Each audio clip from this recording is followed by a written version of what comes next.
What is up, everybody? Roadrunner Tutorials back with another Adobe Premiere Pro organization tips number 2. Let's get into it. So my first one, we're going to be covering the timecodes, which you can find here in your source panel, and you can find it in your program panel, and again on your timeline. So let's throw a clip onto my timeline, and this is me right when the queue line opened in downtown Detroit. Let's hypothetically say you want to jump to a specific point on your timeline, and here it's kind of silly because we only have like a 30-second clip, but if this was a huge timeline and a producer or a client is giving you notes about a specific shot that they don't like or a specific shot that they want color corrected, you can easily click here and you can type in, let's say, 6 seconds, and it will jump right to your 6-second point. Another thing, you don't have to keep these semicolons. You know, when I first started, I would kind of like use my arrow keys and go in here and try to do like 10 and then, 2 frames. You don't really have to do that. Just remember, if you want to do 1 second, 100, it will know exactly what you're trying to do and it'll put the semicolon in there for you. This is also great for when you have a press conference and you need to find a specific soundbite. Let's hypothetically say you're given a script and there's a time code in there and it's at like, 7 minutes and 36 seconds. You can jump right to it. So this is really an amazing way to stay organized and a better way to find your clips. I know with some of the jobs I've done in the past, we transcribe what the speaker is saying so we know exactly what the soundbite is and where the soundbite is. If you've seen my other keyboard shortcuts video, you'll know that if you hit M on your keyboard, it will bring up this marker here. And if you click Alt or Option, you can drag it out and you can, make a marker along this area of where he's talking. And this is just a really easy way of figure out exactly where all the good sound bites are. At some point, I can pull up the project file for my documentary. You'll notice with like all of my interviews, they're all transcribed. They all have markers all over them. And this is great because you can double click them and give it a name. Mayor Duggan talks about gentrification. And you can put in the comments. I like to put in, a rough outline of what they're saying so you know where to find the clip.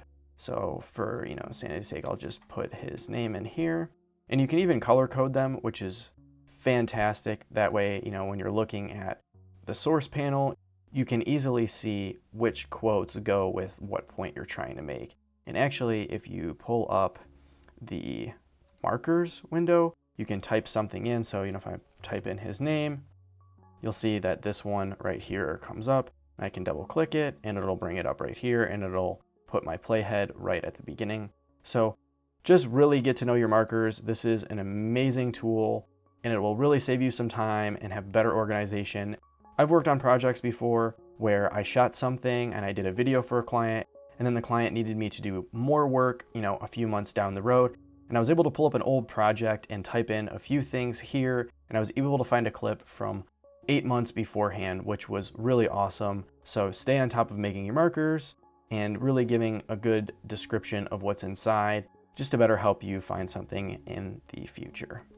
This next one is great. I'll be honest with you, sometimes I'm starting a project or I'm starting a video and I kind of have a rough idea of where I'd like to go, but I have so many ideas in my head and I really just kind of want to get them down. But let's say I try one, it doesn't work out, or I don't like the way it looks. I don't want to be hitting Command Z for 20 minutes just trying to get it back to the way it was before. So let's hypothetically say I got a few clips here on my timeline and I'm trying to figure out how do I really want to sequence these.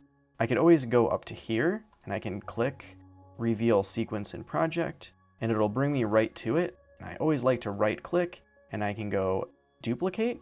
So that way I have a second copy, and I normally like to duplicate one and change the word copy to backup, just so I know that it's there and I know that I can edit this one and know that I have this to go back to. So this is really great also if you're working with other editors and you've all have different ideas of what you'd like to do. You could even duplicate it and change the name to Ryan Ruff, and then you could duplicate that one and change this one to, delete the word copy and you could change my name to editor to rough. And this is just really great.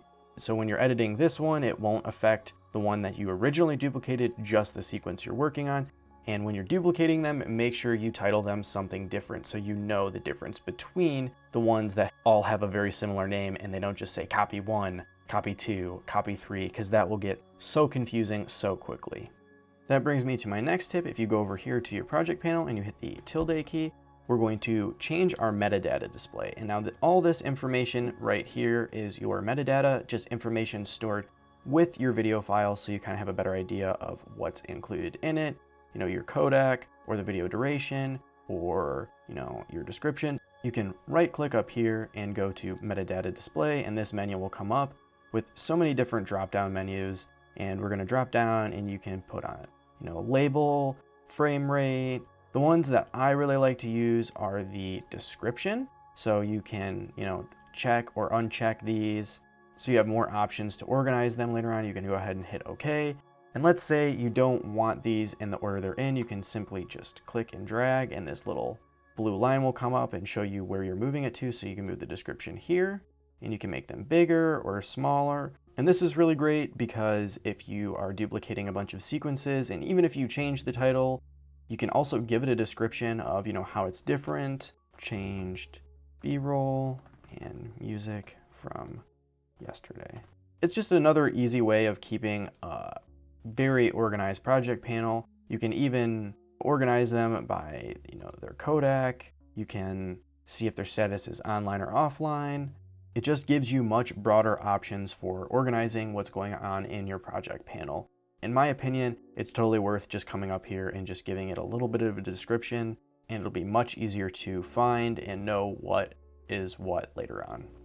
And for my last tip today, this has saved my butt on so many occasions, and to be honest with you, I did not know you could do this up until fairly recently. I've heard the term is called pancake editing or pancake timelines, and when you're putting two timelines on top of each other. And this is actually really amazing because it gives you the option to view, you know, two different timelines at once. And another thing that's great about this is if you're organizing your unused B-roll on one timeline, or you have different sound bites that you haven't used but you're looking to use, you can always just move them over onto the next timeline. It's a pretty amazing way of editing, and you can have several different timelines open. So I have these two open. I could open another one, and I could just literally have timelines everywhere. And you can always put them back by just dragging and dropping them on the same line again.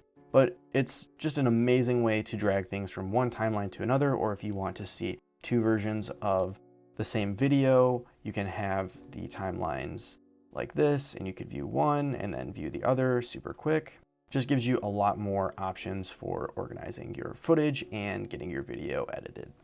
Thank you so much everyone for joining me for another Adobe Premiere Pro tutorial. Make sure to subscribe to my channel to get more videos. I'm trying to post every Friday. Thank you so much. See you in the next video.